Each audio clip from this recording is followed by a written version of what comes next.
శ్రీ రాజసం వెంకట శివుడు గారి ఆత్మచరిత్రము 22వ భాగం 28/12/23 మూడవ భాగంలో ఉన్నాం. మనం కొత్త ప్రదేశం పర్లాకిమిడిలో ఆయన ఉద్యోగం లెక్చరర్గా చేరారు కదా.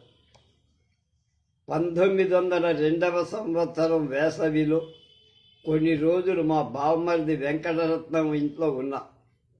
ఇప్పుడు అతడు కాకినాడలో కలెక్టర్ ఆఫీసులో గుమాస్తా.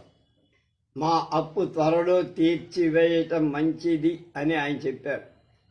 మే నెలలో చివరి భాగంలో నేను రాజమండ్రి వెళ్ళా.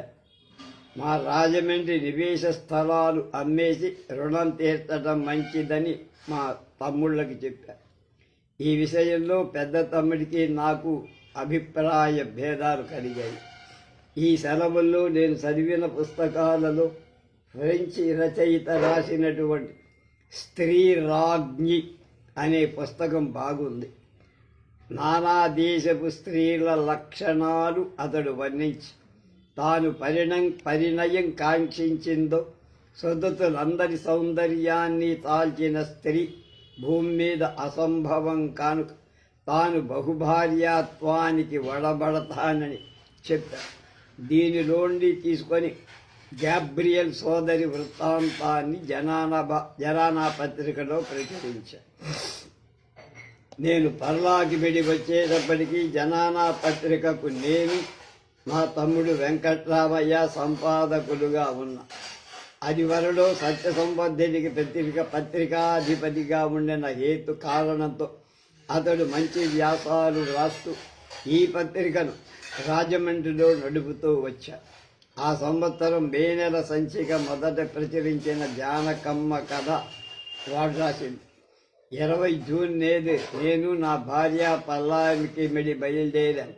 మార్గ మధ్యంలో సింహాచలంలో మర్నాడు పొద్దున దిగి ఆలయం చూసి తర్వాత పర్లాకిమిడి వెళ్ళా.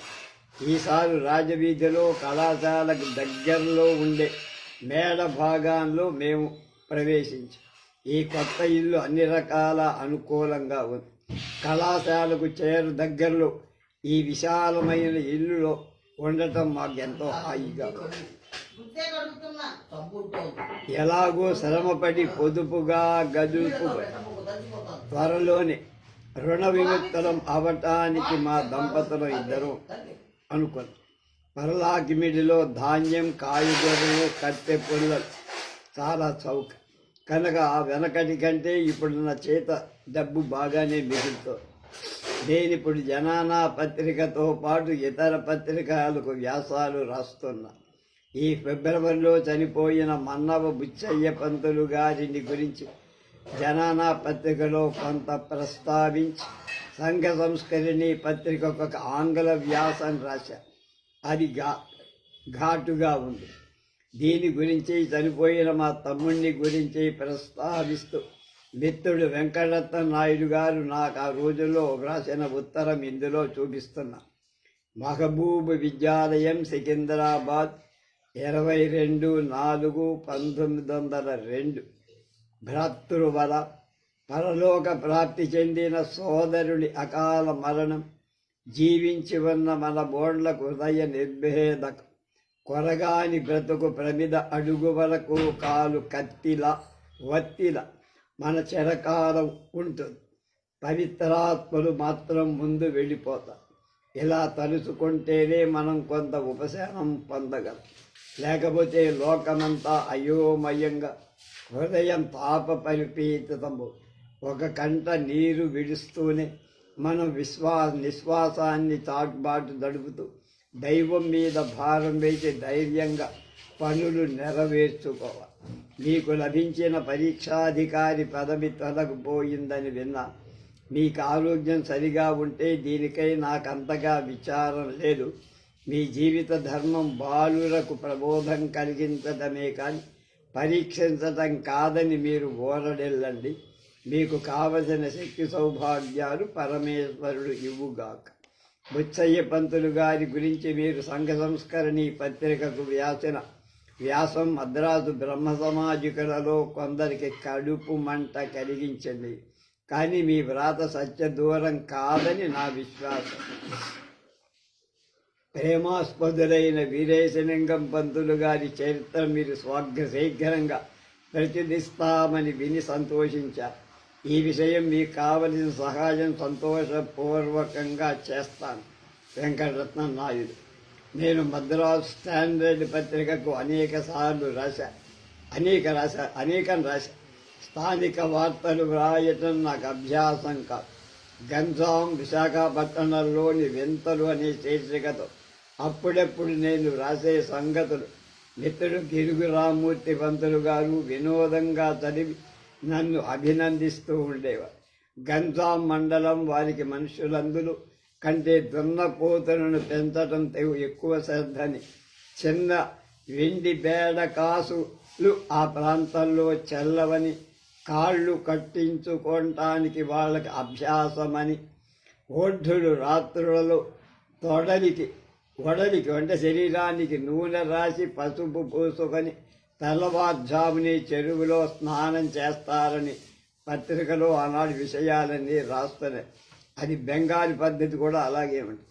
ఇక్కడ హీన జాతులలోని వాళ్ళు కొందరు పాటు పడటం మాని వీధుల్లో ఎంగులాకులు నాకుతూ కాలక్షేపం చేయటం నాకు చాలా విషాదంగా బాధగా అనిపించింది.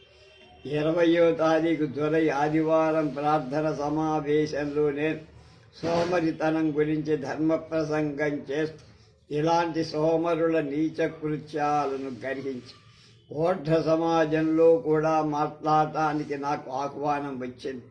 సాంఘిక సమస్యల గురించి మాట్లాడుతూ నాకెంతో ఇష్టం. ఆ పట్టణంలో బహిరంగ సభలు సామాన్యంగా మా కాలేజీ భవనంలోనే జరిగేవి.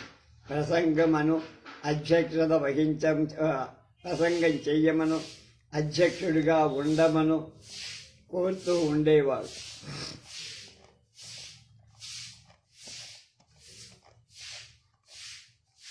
చాలాసార్లు నాకు అలాంటి పిలుపులు వచ్చాయి. కనుక అక్కడికి వచ్చింది మొదలు వ్రాయటం మీదే కాక మాట్లాడటంలో కూడా ప్రోత్సాహం బాగా వచ్చి ఓఢ్రం వచ్చినా వారి భాష నేర్చుకొనటానికి నాకు అభిలాష ఏం లేదు. అక్కడి జనులందరికీ తెలుగు బాగానే రావటం దీనికి ఒక కారణం.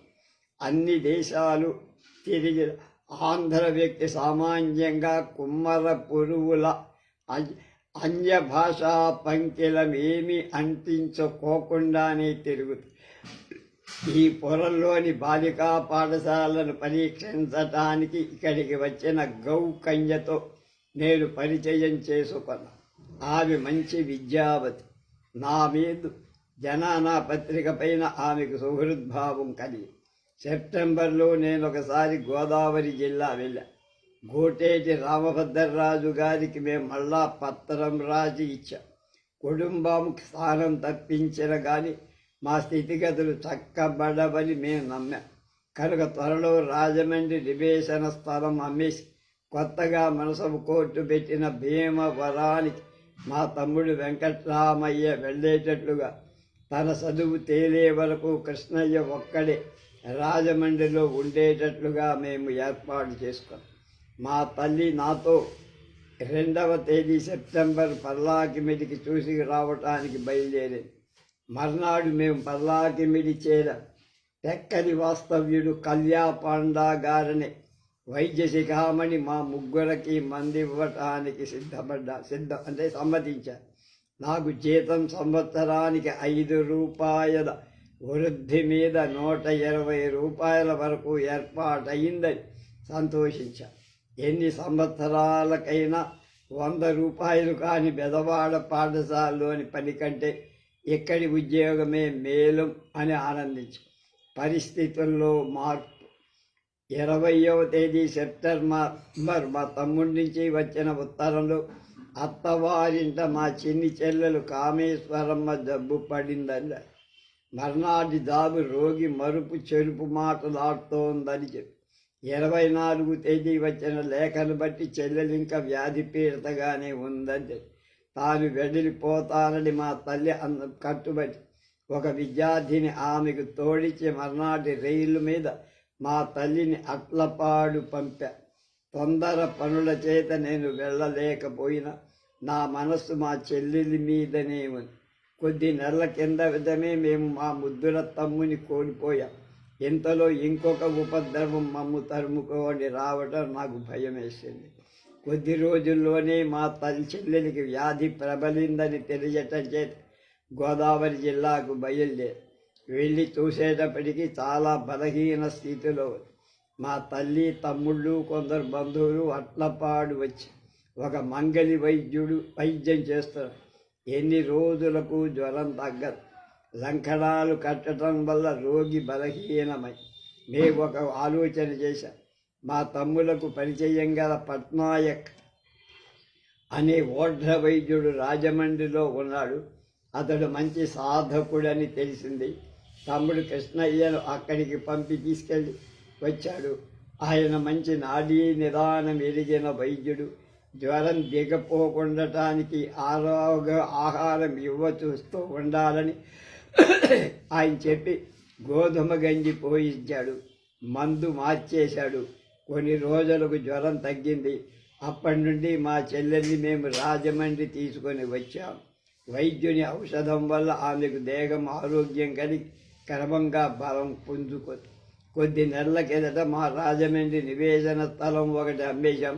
ఇప్పుడు రెండవది కూడా అమ్మటానికి ప్రయత్నం. నేనంత కాకినాడ మీదుగా పర్లాకి వెళ్ళా.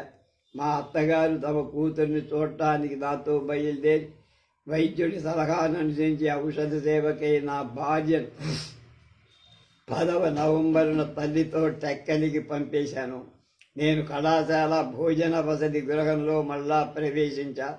ఆ రోజుల్లో మా విద్యాలయం తనిఖీ చేయడానికి వచ్చిన విలియమ్స్ పిల్ల నా తరగతులు పరీక్షించి నా పని బాగా ఉందని మెచ్చుకున్నాను. బెదవాడ కంటే పర్లాకిమిడి అందులోని పాఠశాల కంటే ఈ విద్యాలయం మంచి స్థితిలో ఉన్నాయని వాళ్ళ అభిప్రాయం సత్యం కాదు, నిజం. ఈ విద్యాశాలలో విద్యార్థుల సంఖ్య, వారి పరిశ్రమాదులు కూడా బాగా ఉన్నాయి. ఆ సమయంలో లోపభూయిష్ఠుడైన ప్రధానోపాధ్యాయుడు అనే ఆంగ్ల వ్యాసం ఒకటి వ్రాసి నేనది చదువుతానని సభలో వారు అధ్యక్షులుగా ఉండాలని పెళ్ళే వారిని కోరా.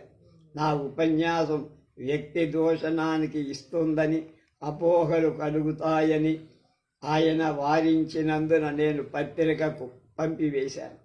ప్రధానోపాధ్యాయుడు, అతని సహాయకులు అనే పేరుతో ఆ వ్యాసం సంఘ సంస్కారిణి పత్రికలో ముద్రితమై దానిలో వ్యక్తి దూషణాలు లేవు. అనేక పాఠశాలలోని ఉపాధ్యాయుల్లో కక్షలున్నాయని, సామాన్యంగా ప్రధానోపాధ్యాయుడు, అతని సహాయకులు పరస్పర శత్రువులుగా ఉంటారని, ఇది విశ్వవిద్యాలయంలోని క్రమశిక్షణకు, జ్ఞానబోధకు భంగకరమని నా విద్యాలయాలు శాంతి నిలయాలుగా ఉంటేనే విద్యార్థులు విద్యా వినయాలు అబ్బుతాయి. ప్రధానోపాధ్యాయుడు తన సహాయకులను స్నేహభావంతో చూడాలని, ఉపాధ్యాయులో సోదర సామరస్యం ఉంటే గాని విద్యా సంస్థ ఈ దేశంలో కానీ జయప్రదంగా సాగదని నేను రాశాను. 1902 ఫిబ్రవరి నుండే నేను హిందూ సుందరీమణుల చరిత్ర 3వ భాగం ప్రారంభించాను. దీనిలో మొదటి కథ లీలావతి, చివరిది విశాల్. ఆ డిసెంబర్ సంచికలో రాసి 3వ భాగాన్ని ముగించి 11 కథలున్న ఈ భాగం మొదటి రెండిటి కంటే చాలా చిన్నది. ఇది 1902 సంవత్సరం చివరకు నా తెలుగు పుస్తకాలు 6 సిద్ధమయ్యాయి. స్త్రీలకు చదువుకోవటానికి అంతగా పుస్తకాలు లేని ఆ కాలంలో ఈ పుస్తకాలు స్త్రీలోకానికి అత్యంత ఉపయుక్తాలుగా ఉన్నాయి. 1902 సంవత్సరం డిసెంబర్ సెలవులలో నేను రాజమండ్రి వెళ్ళి తల్లిని సోదరులను చూశా. మద్రాసు నుండి మా బావమర్ది వెంకటరత్నం అప్పుడే వచ్చాడు. రాజమండ్రిలోని మా 2వ నివేశం అమ్మి వేయటానికి ఏర్పాటు చేశాం. మా తమ్ముడు రాజమండ్రి నుండి కుటుంబాన్ని భీమవరం వెళ్ళటానికి సిద్ధం పడ్డాడు. ప్రథమ శాస్త్ర పరీక్షలో గెలుపొందినా లేకపోయినా కృష్ణయ్య ఉద్యోగంలో ప్రవేశించాలని నేను చెప్పేశాను. 1903 జనవరి 5న పర్లాకి మీదికి బయలుదేరా. ఢిల్లీ దర్బార్ సందర్శించి వచ్చిన పర్లాకిమిడి రాజావారికి సుస్వాగతం ఇవ్వటానికి 7 జనవరి ఉపాధ్యాయులమందరం రెయిల్ దగ్గరికి వెళ్ళాం.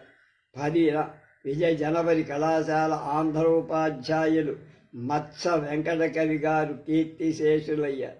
అప్పుడు మా వాళ్ళు టెక్కల నుండి పర్లాకిమిడి వచ్చేశారు. పాండ్యా గారి మందు వల్ల నా భార్యకేమీ లాభమేం కలగల. మా కళాశాలలో ప్రథమ శాస్త్ర పరీక్షకు పోయిన 19 మందిలో 11 మంది విద్యార్థులు ప్రవేశ పరీక్షలో 21 మందికి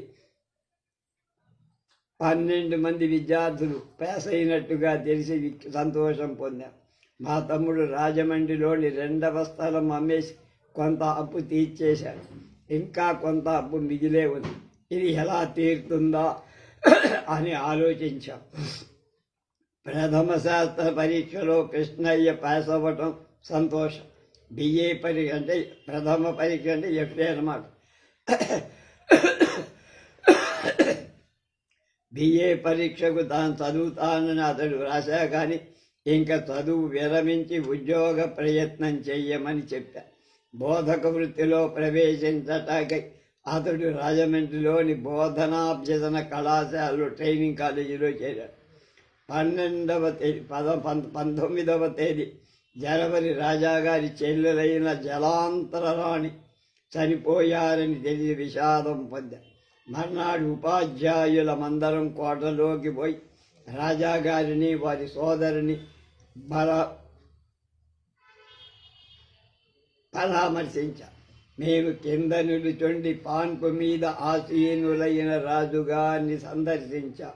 వారు మౌనం వహించి ఉన్నారు. వారికి సంభవించిన విపత్తును గురించి మాలో ఒకరు ప్రస్తావింపగా ఇంకొకరు ప్రత్యుత్తరిస్తున్నారు. మాకి ఈ సంభాషణ జరిగి తర్వాత మేము సెలవు తీసుకున్నాం. ఓడ్ర పరుగుల మర్యాదలివని అప్పుడు నాకు తెలిసింది. తర్వాత కొంతకాలుగాని యువరాజు చనిపోయినప్పుడు కూడా మేము ఇలాగే ప్రభు పరామర్శ చేశాం. ఎవరు కానీ అనుసృతమైన ఆచారాన్ని అతిక్రమించరక్కడ. నేను విద్య గడిపిన తరగతులు బహిరంగ పరీక్షలో కళాశాల పరీక్షల్లో బాగా విజయం సాధించడం చేత అక్కడి ఏర్పాటును అనుసరించి నా జీతం ఇంకొక 5 రూపాయలు పెంచారు. మా తమ్ముడు వెంకట్రామయ్య కొద్ది కాలంలోనే రాజమండ్రి వెళ్ళిపోదలిచినందున 1902 సెప్టెంబర్ నుండే జనానా పత్రికకు నేనొక్కడినే సంపాదకుడు. నా కోరిక మీద పర్లాకిమిడి విద్యాలయంలో బోధకులు కొందరు నా పత్రికకు వ్యాసాలు తరచుగా రాసేవాడు. వారిలో ముఖ్యుడు ఎవటూరి కనకాచలంగా. సుఖ దినాలు ఇన్నాళ్ళ 1903 సంవత్సర ప్రారంభంలో మా తమ్ముడు వెంకట్రామయ్య సకుటుంబంగా రాజమండ్రి నుండి భీమవరం వెళ్ళారు. అక్కడ కొద్ది కాలం కిందటనే కొత్తగా మునసబు కోర్టు పెట్టారు. అతని చేత పణముగా ఉండటం పుష్కలంగా కనబడి పణం అంటే డబ్బు కూడా బాగానే వస్తాయి.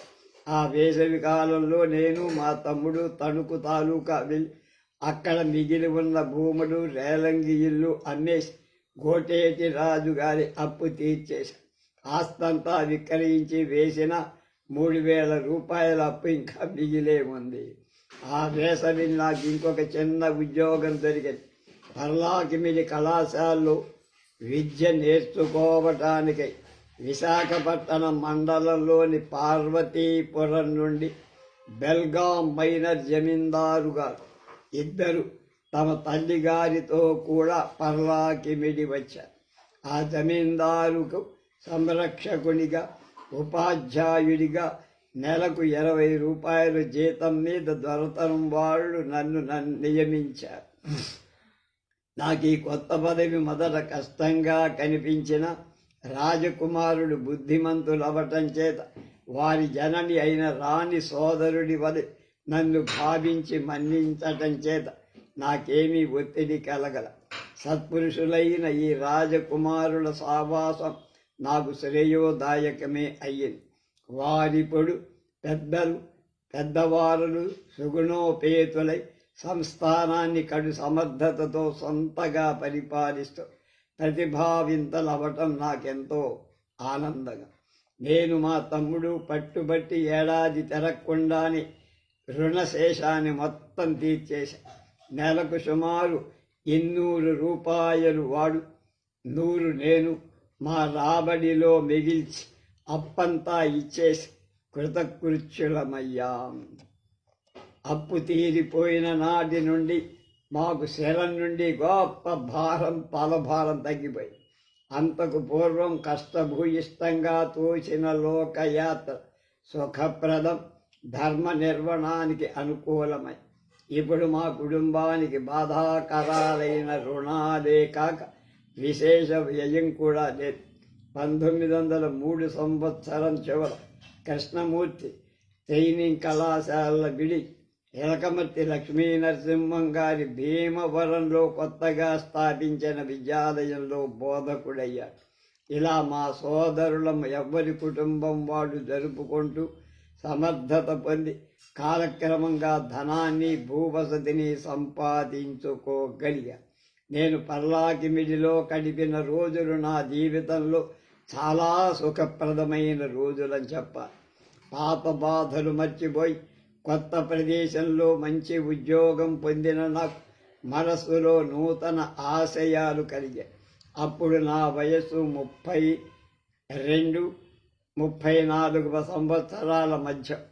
కనులకు ఇంపైన ప్రకృతి దృశ్యాలు తండోపతండాలుగా నా చుట్టూ ఉన్నాయి.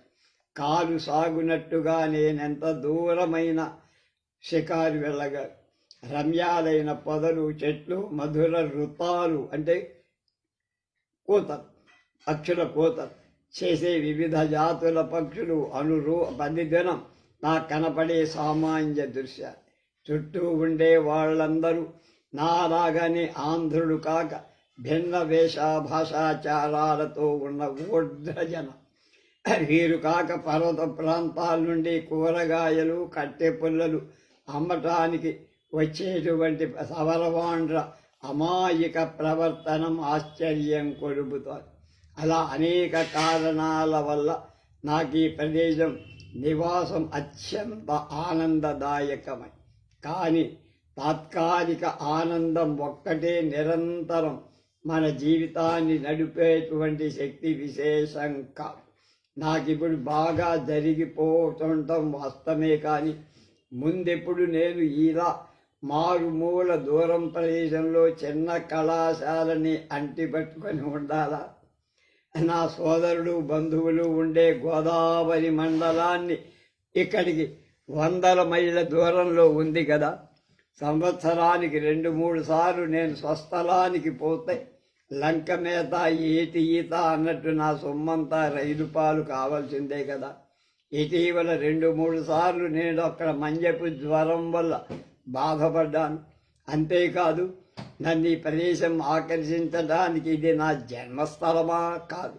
అది కాక నాకు లభించిన తోడనే మటుమాయమైన ధరవతనం వారి కొలువును గూర్చి ఇంకా నా మనస్సులో గవర్నమెంట్ ఉద్యోగం ఇంకా మెరమెర మెరుస్తోంది. దానికోసం మళ్ళా నేను ఇటీవల ప్రయత్నించిన అది సక్సెస్ కాల.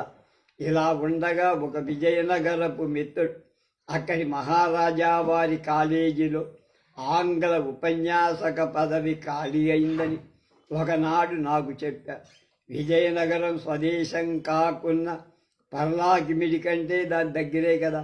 నేను ఒక దరఖాస్తు పంటి సిఫారసు చేయమని పరీక్షాధికారికి రాసి, ఎవరి మొగం ఎరుగని లేని విజయనగరం నాకే లాభం కలుగుతుందని నేనేం ఆశించాల. జూలై నెలలో ఒకనాటి రాత్రి నాకు ఒక టెలిగ్రామ్ పోయి, అది విజయనగరం కళాశాల అధ్యక్షుడు ప్రిన్సిపాల్ నాకు తమ కళాశాలలో ప్రథమ సహాయ ఉపాధ్యాయ పదవిని 110 రూపాయల జీవితం మీద ఇచ్చామని అందు. పర్లాకిమిడి కళాశాల 2వ తరగతి కళాశాల విజయనగరంది ఫస్ట్ గ్రేడ్ కనుక అక్కడికి కళాశాల తరగతుల్లో నేను బోధించాలి. ఇది నాకెంత సంతోషదాయకమైన కానీ విజయనగర జీవితం మాత్రం జీతం తక్కువ కనుక హెచ్చు జీతం ఇస్తే నేను ఆ ఉద్యోగంలో చేరతానని విజయనగరానికి తంతిచ్చి ఆ ఉద్యోగం ఉండే అత్యధిక జీతం 120 రూపాయలు ఇప్పుడే ఇచ్చామని మళ్ళీ నాకు రిప్లై చేయించాం. కనుక నేను ఆ ఉద్యోగాన్నే తీసుకున్నాను. అంటే అక్కడ మ్యాక్సిమం జీతం 120. ఆగస్టు నెల మధ్యలో నేను పర్లాకిమిడి విడిచి విజయనగరం నా ప్రయాణ వార్త పర్లాకిమిడి విద్యార్థులకు అమిత విషాదం కలిగి ఇటీవల నేను అక్కడ విద్యార్థులలో సంఘ పారిజ్య సమాజం ఒకటి నెలకొల్పా. పొగాకు, మద్యపానం మొదలైన ఉద్రేకజనక పదార్థాలు దగ్గరకు రానియక మనోవాక్కాయ కర్మలలో పవిత్రత పొందాలని నియమాలను ప్రతి సభ్యుడు పూనుకోవాలని ఈ ప్రదేశం సామాన్యంగా పెద్దలు పిల్లలు పొగాకు కిళ్ళీలు సదా నములుతూ ఉంటారు కనుక దాన్ని అరికట్టడం దుర్ఘటం అయినా నా ప్రోత్సాహంలో త్వరకాలని విద్యార్థులు ఈ సమాజంలో చేరారు. ఉపాధ్యాయులు కూడా కొందరు పొగాకు వదిలేశారు. రోజుకు 1 చుట్ట మాత్రమే తాము ఇప్పుడు తాగుతున్నామని గిడుగు రామ్మూర్తి గారే చెప్పారు. ఎప్పుడు దౌడ కిళ్ళి ఉంచుకునే అలవాటు గల కళాశాలాధ్యక్షుడు శ్రీనివాసరావు కిళ్ళి ఇప్పుడు పూర్తిగా వదిలేసి దంతాల తీపి శమించడానికి కిళ్ళీకి మారుగా సొంటి కొమ్మును బొగ్గన పెట్టుకుంటున్నారు. ఇలాంటి ప్రదేశంలో నా ప్రచారం విడనాటం నాకు కష్టంగా ఉంది. తెలుగువారితో పోటీపడి ఓడ్ర విద్యార్థులు అంటే ఒరిస్సా విద్యార్థులు నాకు గౌరవపూర్వకమైన వీడ్కోలిచ్చి విద్యార్థులు 3-4 విజ్ఞాపన పత్రాలు 1 బంగారు పథకం సమర్పి నన్ను గురించి వాళ్ళు 4 భాషల్లో సిద్ధపరిచి చదివిన పద్యాలు నా కళ్ళను చెమర్చాయి. అత్త ఇంటికి పోయే కొత్త కోడిల కన్నీటి దారితో పర్లాకిమిడి మిత్ర మండలిని వదిలి నేను విజయనగరం బయలుదేరి. పర్లాకిమిడి మిత్రుడు నా బోధనా కౌశలాన్ని శీల ప్రవర్తనను మెచ్చుకొని నాకు ఆ సమయంలో చేసిన గొప్ప సత్కారం ఎన్నటికీ నేను మర్చిపోను. వేడ్కోని సమయంలో నా మిత్రుడు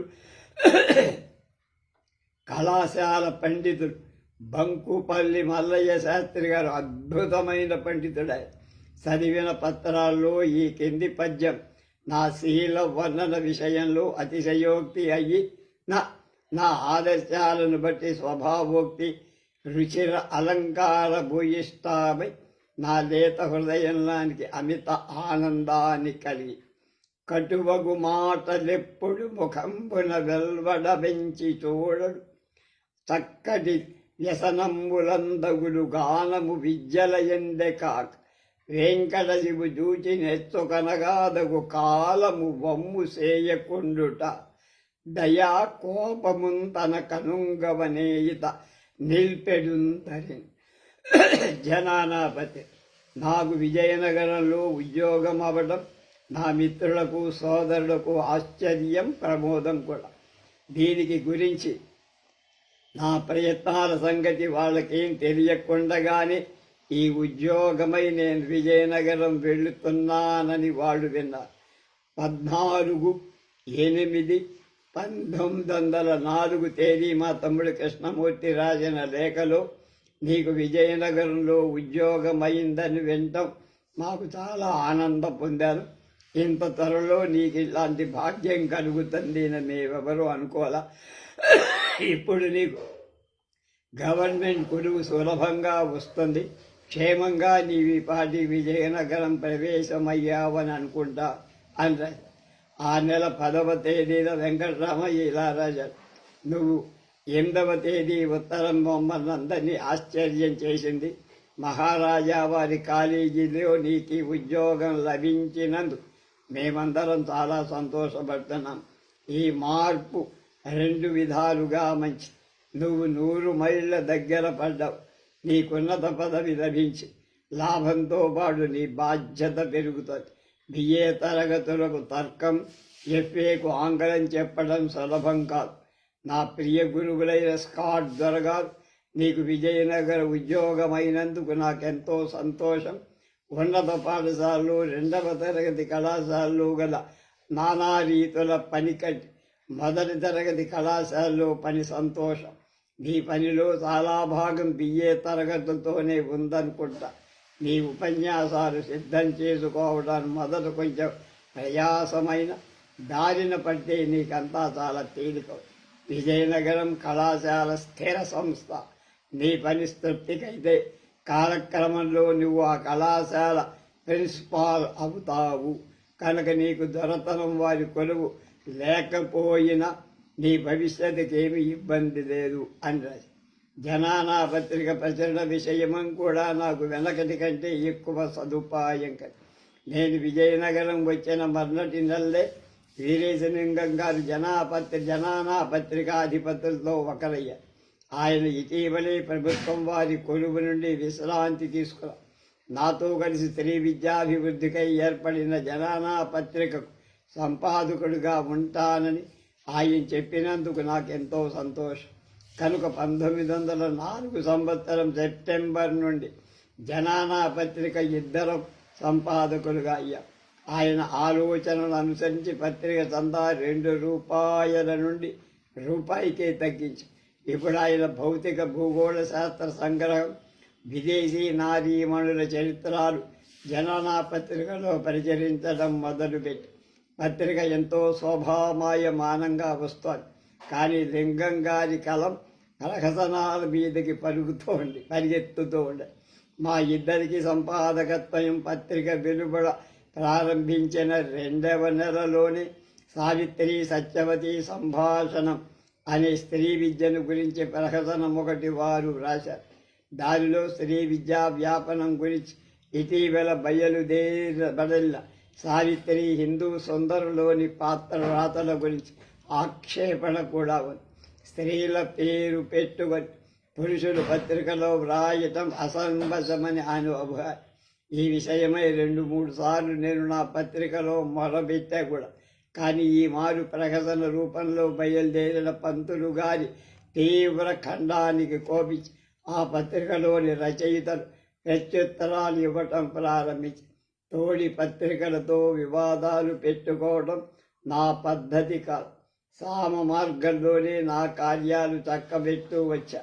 కానీ కోప స్వభావులైన పంతులుగా నాతో కూడి రావటంతో దుర్ఘటమైన ఈ పత్రికా సమితి సంపాదకత్వం మొదటి దశలోని వారికి అడ్డంకులు కలిగింపటానికి నేను భయపడి ఉదంతాలు ఎలా పరిగణమిస్తుందో అని తటస్థంగా ఉండిపోయి. మేము 1905 సంవత్సరం వేసవి సెలవులు తరవటానికి చల్లని సముద్ర తీరమైన భీమునిపట్నం వెళ్ళాం. అక్కడ నా తమ్ముడు కృష్ణమూర్తి, తల్లి వెంకట్రామయ్య, భార్య, చెల్లెలు కనకమ్మ తన భార్యను తీసుకొచ్చారు. మా కుటుంబంలో ఇప్పుడు పిల్లలు కూడా బయలుదేరారు.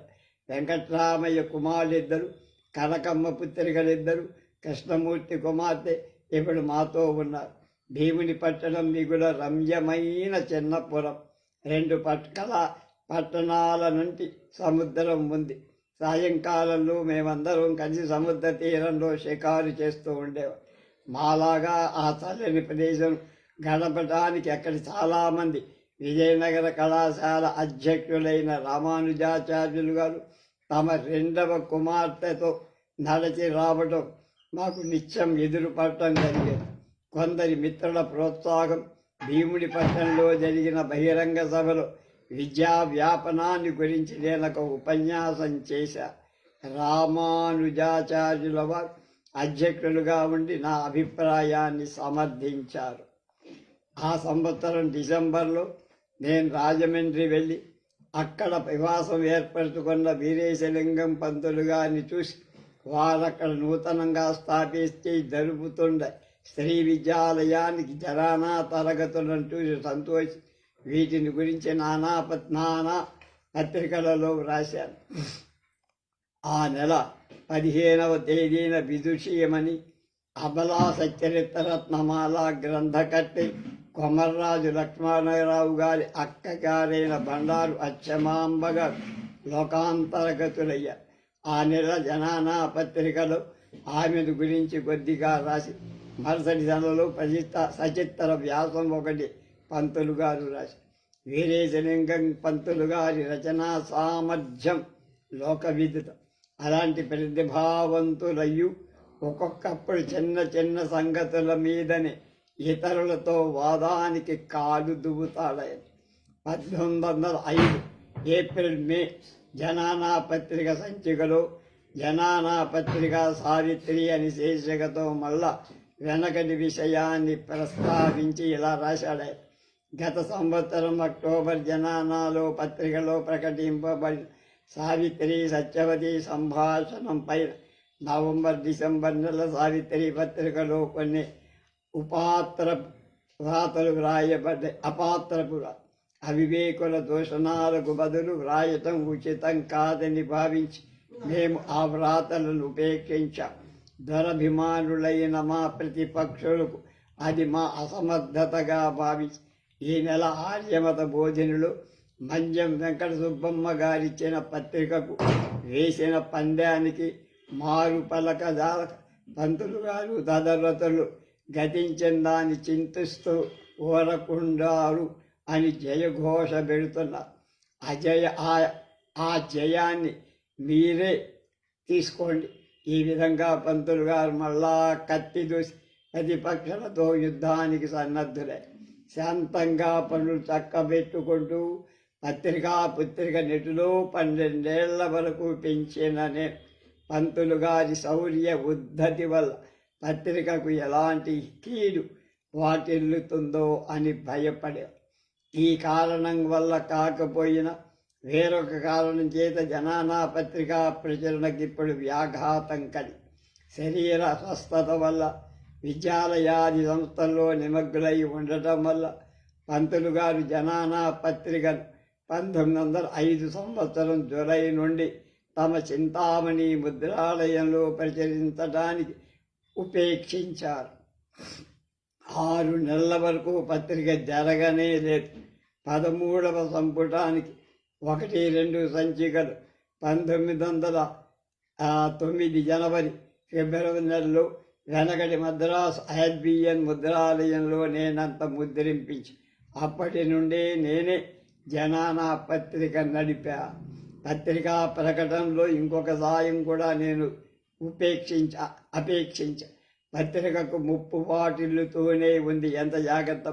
ఇప్పుడు పంతులు గారి వద్ద నుండి చింతామణి ముద్రాలయాన్ని తీసుకొని రాజమండ్రిని దాన్ని చదవనటువంటి సత్యవోలు గున్నేశ్వరరావు గారితో జనానా పత్రిక విషయమై నాకు కలిగిన ఇబ్బందులను గురించి 1906 సెప్టెంబర్లో నేను ప్రస్తావించగా తాను సంతోషపూర్వకంగా తత్పత్రికకు యజమానులై స్త్రీ విద్యాభివృద్ధికి ఏర్పడిన ఈ పత్రిక ఆంధ్రదేశంలో అత్యధిక ప్రచారం కలిగిస్తానని చెప్పి ఆ నవంబరు నుండి జనానా పత్రికను తమరే రాజమండ్రిలో ప్రచురించటానికి మొదలుపెట్టి నేను మాత్రం పత్రికకు యథాప్రకారం సంపాదకుడిగా ఉండి వ్యాసాలు పంపా. కానీ నాకు చెప్పకుండానే తమకున్నే కొన్ని చిక్కుల వల్ల వారు 1907 జూలై నుండి పత్రిక ముద్రణ విడిచిపెట్టి కళాశాలలో పని ఎక్కువై చికమకలు పడటం చేత నేను వెనువెంటనే పత్రికను వేరొక ముద్రాలయానికి పంపడానికి ఉపేక్ష చేయాలి.